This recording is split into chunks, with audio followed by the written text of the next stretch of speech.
का अंत नहीं होगा, बल्कि चीन भारत के लिए भी एक स्थायी खतरा बन जाएगा।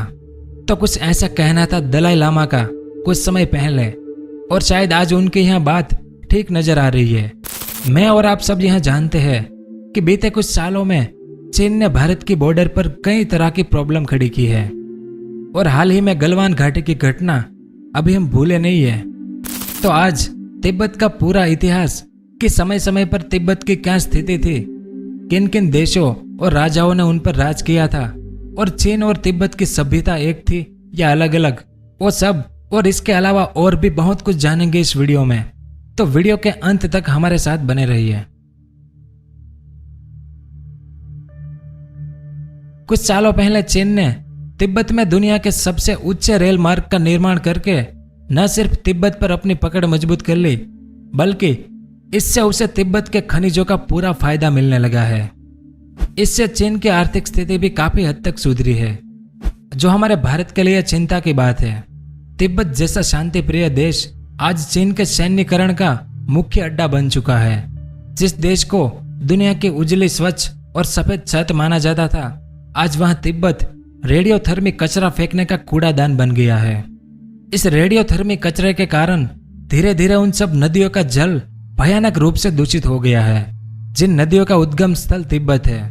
ये नदियां आक्सस, सिंधु, ब्रह्मपुत्र, इरावदी और भी नदी जो दक्षिणी एशिया के अनेक देशों में बहती है, जिनमें भारत और बांग्लादेश जैसे घनी आबादी वाले देश भी शामिल हैं। सबसे चिंता की बात यह है कि न केवल चीन, बल्कि अमेरिका और यूरोप के अनेक देशों ने भी चीन को विदेशी मुद्रा देकर यह छूट हासिल कर ली कि वे भी तिब्बत में अपना रेडियोथर्मिक कचरा फेंक सके, और चीन ने पैसे लेकर उन्हें भी यह परमिशन दे दी कि यहाँ तो कूड़ादान है, आप भी इसमें रेडियोथर्मिक कचरा फेंके। कहा जाता है कि जब चीन ने भारत सरकार को साल 1950 में कह दिया था कि उन्होंने तिब्बत को मुक्त करा लिया है, तो नेहरू ने पूछा था कि मुक्त किया, मगर किससे? तो चीन का दावा था कि तिब्बत उनका हिस्सा रहा है। और अगर हम भूतकाल में जाकर देखें तो कई जानकारियां सामने आती है कि तिब्बत और चीनी लोगों का संबंध 2000 सालों से भी ज्यादा पुराना है। शायद आप में से कई लोगों को यह ना पता हो, लेकिन तिब्बत एक विशाल साम्राज्य हुआ करता था जो 7वीं सदी में विकसित हुआ था। उन दिनों सैन गेम्पो तिब्बत का शासक था। यह साम्राज्य उत्तर में तुर्किस्तान और पश्चिम में मध्य एशिया तक फैला था। साल 763 में तिब्बतियों ने चीन की तत्कालीन राजधानी चांग, यानी आज का सियान को अपने अधीन कर लिया था, और तब से अगले 250 सालों तक चीन की सियान राजधानी तिब्बत के अधीन रही थी। और फिर 10वीं सदी में तिब्बत साम्राज्य का पतन हो गया। लेकिन तब से अगले 300 सालों तक तिब्बत और चीन के बीच संबंध खराब रहे थे, यानी करीब करीब 13वीं शताब्दी तक। और आज जो चीनियों का दावा है कि तिब्बत हमेशा चीन का हिस्सा रहा है, यह सिर्फ एक घटना के आधार पर वे कह रहे हैं। और वह घटना कौन सी थी? जब चीन और तिब्बत दोनों देश मंगोल साम्राज्य का हिस्सा रहे थे। चंगेज खान का नाम आपने सुना होगा। यह बात उस समय की है। 12वीं सदी में मंगोलों ने अपने साम्राज्य का विस्तार किया था, और साल 1207 में तिब्बत ने मंगोल के सामने आत्मसमर्पण कर दिया। फिर मंगोल ने चीन पर हमला कर दिया, और साल 1280 के आसपास चीन ने भी मंगोल के सामने आत्मसमर्पण कर दिया था। तो सिर्फ यही एक घटना थी जिसमें तिब्बत और चीन एक साथ मंगोल साम्राज्य का हिस्सा रहे थे। अब अगर चीन इस आधार पर तिब्बत पर अपने अधिकार का दावा करता है, तो क्या भारत को भी ऐसा दावा करना चाहिए म्यांमार, ऑस्ट्रेलिया, न्यूजीलैंड और हांगकांग पर? क्योंकि ये सभी देश कभी ब्रिटिश साम्राज्य का हिस्सा रहे थे, और भारत भी ब्रिटिश के अधीन था। तो इसका मतलब ये थोड़ी हुआ कि यह सब देश भारत का हिस्सा थे। पर चीन ने दुनिया और भारत को यह मनगढ़ंत कहानी सुनाकर यह साबित करना चाहा कि तिब्बत चीन का ही हिस्सा है, चीन का ही एक भाग है तिब्बत। तो तिब्बत और चीन दोनों 12वीं सदी में मंगोल का हिस्सा थे, लेकिन उसके बाद साल 1358 में तिब्बत ने मंगोलों से अपने को मुक्त करा लिया, और तिब्बत को फाग्मो द्रुपा वंश के शासक ने संभाला। और तिब्बत के मुक्त होने के 10 साल बाद चीन भी मंगोल से मुक्त हो गया, और चीन में मिंग वंश की स्थापना हुई। फिर साल 1720 में चीन के सम्राट कांगसी ने तिब्बत में हस्तक्षेप करना शुरू किया, जो करीब अगले 200 सालों तक चलता रहा।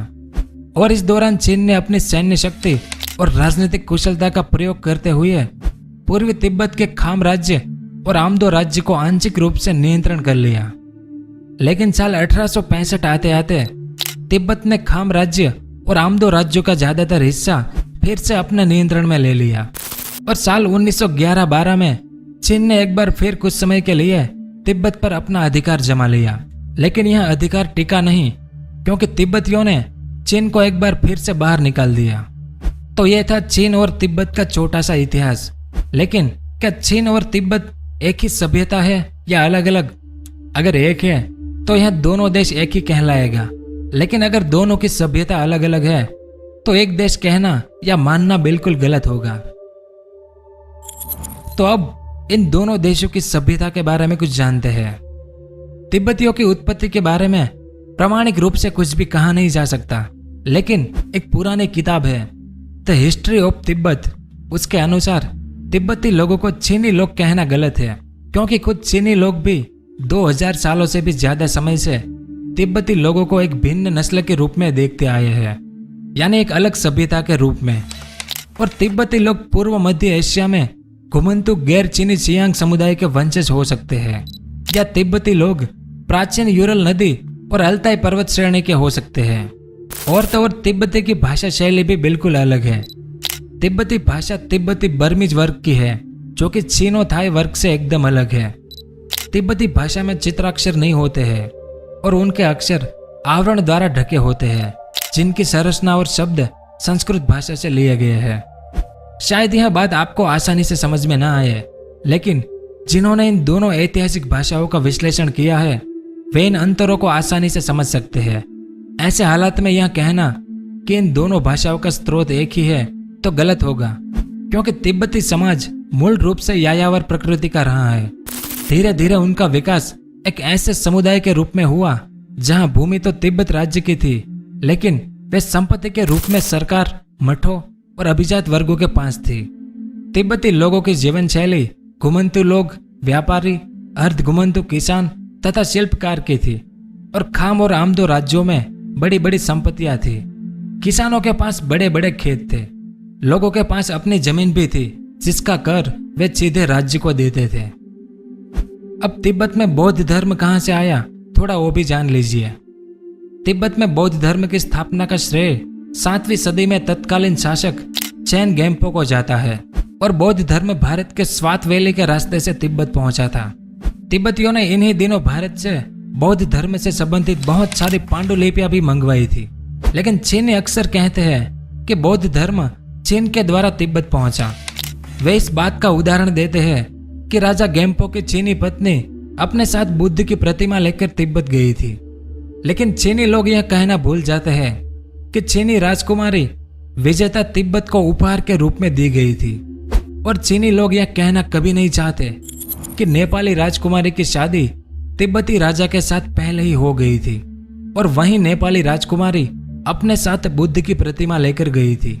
यहाँ इतिहास है, लेकिन चीन ने इसे भी बदलने की पूरी कोशिश की है, जो हम में से कई लोगों को नहीं पता है।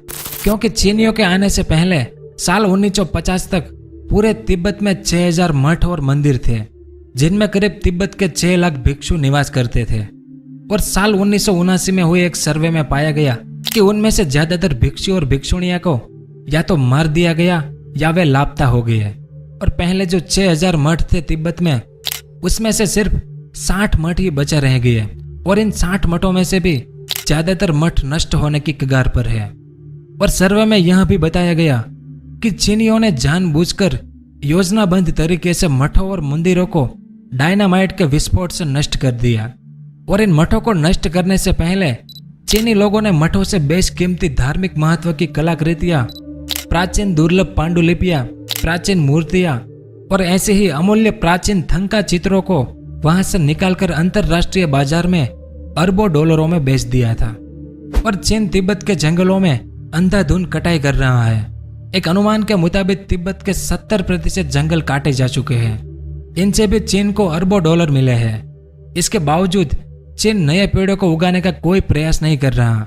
और चीनियों ने तिब्बत की सदियों से चली आ रही प्राचीन कृषि प्रणाली को भी ध्वस्त कर दिया, जिसके कारण लगभग 3 लाख तिब्बती लोग भूख से मर गए थे और चीनियों ने तिब्बत के लोपनोर इलाके में बड़े पैमाने पर परमाणु परीक्षण किए थे, जिस कारण वहां रहने वाले तिब्बती लोगों को मजबूरन अपना घर छोड़कर दूसरी जगहों पर विस्थापित होना पड़ा था।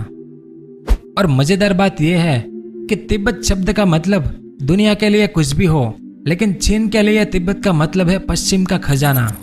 तो तिब्बत की अपार प्राकृतिक संपदा को देखकर अगर चीन ने तिब्बत को हड़पा है तो इसमें कोई आश्चर्य नहीं है, क्योंकि साल 1985 में चीनियों ने तिब्बत के प्राकृतिक संपदा के मूल्यांकन का प्रयास भी किया था। तब तिब्बत की संपदा खरबों डॉलर आंकी गई थी, क्योंकि संपदा इतनी है कि पूरी संपदा का सही मूल्यांकन भी नहीं हो पाया।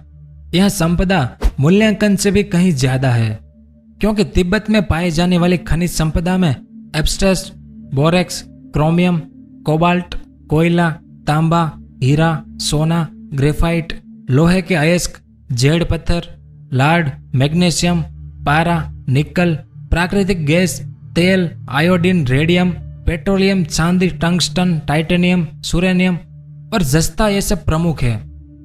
इसके अलावा भी उत्तरी तिब्बत में घंटा कांस्य काफी मात्रा में है और जानकर आपको आश्चर्य होगा कि ये सारे खनिज धरोहर पूरी दुनिया के ज्ञात स्रोतों से प्राप्त होने वाले खनिजों की मात्रा से 50% से भी ज्यादा होगी। और इतना ही नहीं, तिब्बत को हड़प लेने के बाद चीन को और एक महत्वपूर्ण उपलब्धि तिब्बत से मिली, तिब्बत की नदियां और उनका पानी, क्योंकि एशिया की बड़ी नदियों का उद्गम स्थल तिब्बत ही है। Indus, Brahmaputra, Mekong, सलविन, Yangtse, Kashmir में बहने वाली सतलज और सिंधु का उद्गम स्थल तिब्बत ही है। इसमें कोई शक नहीं कि तिब्बत समूचे एशिया में अपार जल राशि का स्वामी है। इनसे करोड़ों किलोवाट की ऊर्जा पैदा की जा सकती है और चीन आज यही कर रहा है और आगे इसकी भी पूरी संभावना है कि हाइड्रोलिक प्रोजेक्ट के जो गंभीर परिणाम होंगे उसे तिब्बत और भारत दोनों को भुगतना होगा।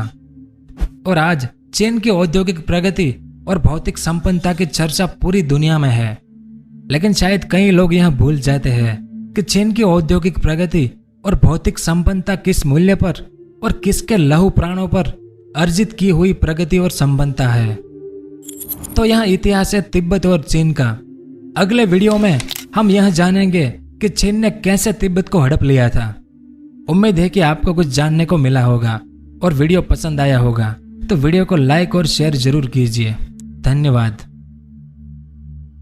अगर आपको इस तरह के इंफॉर्मेटिव वीडियो देखना पसंद है तो हमारे इस चैनल को सब्सक्राइब करें और हमारी नई वीडियो सबसे पहले देखने के लिए इस बेल आइकन को भी जरूर दबाएं।